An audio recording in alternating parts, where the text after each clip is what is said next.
that a lot of wonderful prompt engineering has happened to us under the hood. The output should be formatted as a JSON instance that conforms to the JSON schema below. As an example for the schema, right, and you can see there's some kind of example JSON in here. And then it says, here is the output schema. And in triple backticks, it provides an actual output schema for the large language model, right? So you can think of this as a prompt, or at least something that we're going to use in a prompt. And if we look at the output schema, you can see we have description, right? Information about a book, which we provided here. You can see it has properties, title, which should be a title, description, the title of the book, type string, author, the title should be author, description, the author of a book, type string, etc., right? So we have this really detailed set of instructions for how the data ought to be formatted. And this is a really fantastic convenience, right? That the JSON output parser, through its get format instructions method, has taken care to generate these detailed formatting instructions on our behalf. Okay, so we pointed this out a little bit, but let's pay more attention to it, that in the format instructions above, you'll notice that each of the fields had a description property, and there was also a top-level description field that stated information about a book. The title, description, and description field states the title of the book. And if we look again at our Python class, or excuse me, our Pydantic class definition, as we pointed above, you can see that these descriptions were actually extracted from the class's docstring for the top level description, and from the description fields of our field instantiator for each of the specific fields that we wanted in our class. Okay, so these texts, the docstring, right, and the descriptions are critical for conveying our intent to the large language model.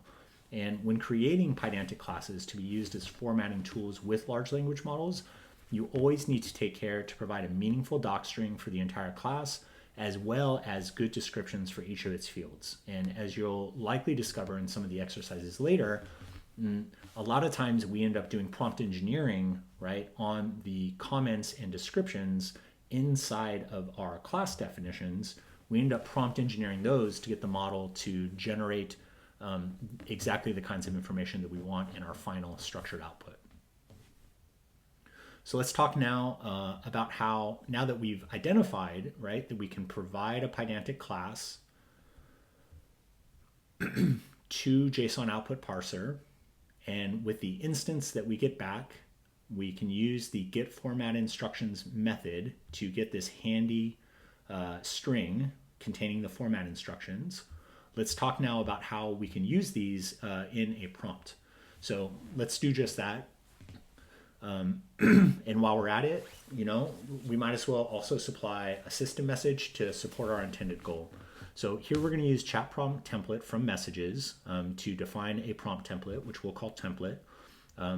We're going to pass in first a system message stating you're an AI that generates JSON and only JSON according to the instructions provided to you. This is just something to help our work out. We know that we can use the system message. It's easy to use. It has a heavy impact, so why not? And then next, we're going to include a human message. This is intended to be the template for our main prompt.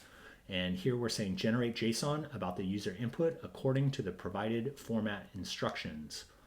Here's the input, which we've templatized. Here's the format instructions, which we will have available to us because we have pulled it off of the parser using get format instructions. Right? Now that we have this template, we can create a chain using it. Here's our template, our LLM, our parser, right? And again, this is the parser that we created above using JSON output parser with the Pydantic object being equal to book. And when we invoke this template, we'll need to provide an input field, which in this case should be a book title, as well as the format instructions, which we parameterized here, which in this case we've already obtained from parser.getFormatInstructions. So let's invoke the chain.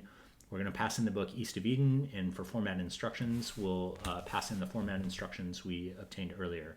And you can see, right, we've got the title, we've got the author, we've got the year of publication. It worked out just great.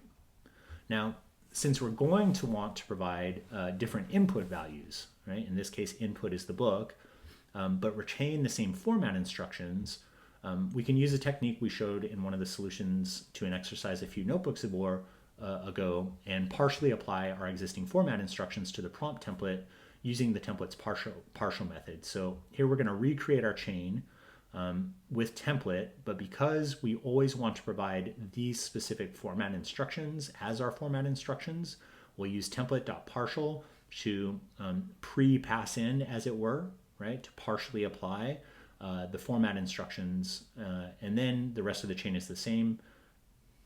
So now we have a chain where if we wish, for example, we can take our list of book titles and we can batch them into our chain. And it's worth taking a little bit of a careful look here. If we compare what we have here from using the Pydantic class and the format instructions, and we compare that to what we did earlier, you can see all of the inconsistencies that we had spoken about before have gone away. Year of publication is now consistent in every field, right? In our Pydantic class, we indicated that we wanted a string for the year of publication. That is now consistent, right? And we don't have any of this funny, any of the other funny behavior that we saw when we tried to prompt engineer this ourselves. Okay, so this is a super powerful technique, and you know, there's several steps involved, but once you get the hang of it, it's really, really easy to reconstruct this process using Pydantic classes to get structured data. All right. So, but with that in mind, I do want to take a brief aside because there's a newer way to do this that is basically doing all of the steps that we just covered, but in a much, much more simple way. At the time of recording this video, which is in November of 2024, the specific large language model that we're using in this course does have some support for with structured output, but it's not quite there. Okay, so we're not going to cover it in this course, but you should know, maybe even by the time you're using this in your own environment, and also if you're using this with other large language models out there that also implement the OpenAI API, it's very, very likely that you're going to have a method at your disposal that you can, and if it's available, should use, called with structured output. And with structured output is fantastic as an alternative and improved way to generate structured output based on Pydantic classes. You can use it, and it allows us to replace, excuse me, let me get my highlighting on point. It allows us to replace this entire setup, which is what we just went through, with instead this single line, right? Where you take your LLM instance, you invoke with structured output, and you pass in your Pydantic class. At that point in time, you have it's actually a chain. We've named it LLM structured here, but it behaves the same way that chain does, which is to say it's going to expect some input, and it's going to have a partially formatted template using format instructions into the LLM that you've supplied here. We'll automatically pipe that into JSON output parser using the Pydantic object that you're passing in here, right? So using LLMs structured is like a one-liner that gives you the same behavior. It's really fantastic and really convenient. So all that to be said, we can't use that in this course presently, but be on the lookout, because if it's not already available, it's going to be available for you soon. That said, even if it were available, I think we probably would have gone through these steps anyways to help you understand what's happening behind the scenes. And what I want to emphasize, right, because this is a prompt engineering course, is that under the hood, right, it's the get format instructions that's really doing the heavy lifting here. And all that's happening is that we've been provided with some really powerful conveniences to have a prompt engineered on our behalf, right, that's specific and effective at getting the large language model to generate data in a highly structured way as we would like. Okay, so with all that in mind, we have an exercise for you now, which is to leverage Pydantic for structured data generation. For this exercise, you're going to generate a batch of structured data for the following cities. All right, so we have city names list here: Tokyo, Busan, Cairo, and Perth. And for each of these cities, you should create a JSON blob that contains information about the city, including the name of the city, the country that the city is located within, whether or not, right, true or false, the city is the capital city of the country it's located in, and also the population of the city. So again, there's several details here that you may or may not do exactly the way that we do. I would like you to use Pydantic and the setup that we just walked through in this notebook to try to accomplish this. Please give this a try. Pause the video, and when you're done, come back and we'll take a look at a solution about how we implemented it. Okay, good luck.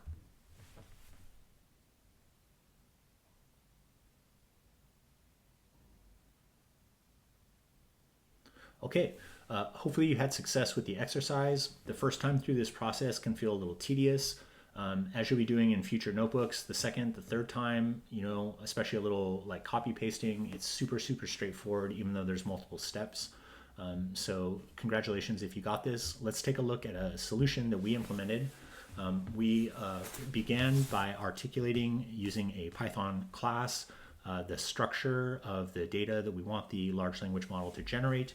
So we defined a class called city. As needed, it inherited from base model. We specified that this is information about a city. As the exercise prompt indicated here, we specified we wanted a string name, a string country, a Boolean capital, and an integer population. We were not entirely specific in the instructions that this should be Boolean or integer, so you may have chosen to do these as strings. That's perfectly fine. But then for each of these four, we took care to define a field and give it a meaningful description that under the hood would be made part of the prompt to the large language model to help it understand what it is that we want to include in these fields. Next, using the exact same format we did earlier in the notebook, we created a chat prompt template with a system message and a human message. The human message, again, exactly as we did above, provides the format instructions as well as space in the template for an actual input. We needed and did create an instance of the JSON output parser. We called it parser, and for the Pydantic object, we passed in the city class definition we created above. We created a new version of the template, this time with the format instructions partially applied. And with that, created a new chain using our partially implied template, the LLM, and the instance of our JSON output parser.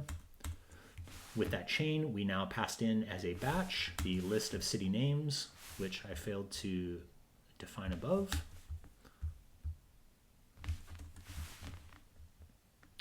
And now we can see that we have a list of 1, 2, 3, 4 Python dictionaries or JSON objects. The names are present in all of them. They have the city name, which we already applied, but then generatively, the LLM was able to come up with a string for the country, a Boolean value for the capital, and an integer value for the populations of the cities. Yeah. It's unclear whether these populations are in fact accurate, which I guess is a separate question. But in the context of the structured data generation, we were 100% successful in what we wanted to do here. Okay, so in summary, in this notebook, you took a really tremendous leap in your ability to generate structured data, especially to generate consistent structured data. In the next notebook, you're going to extend this skill even further, and rather than providing individual data samples to drive data generation, we're going to take long form, kind of free form text and send that into the model, but we're going to equip the model using techniques very similar to what we've done here to be able to identify pieces of information, of structured information in the freeform document that we would like to have extracted and tagged as we specify. Okay, so I'll see you in the next notebook.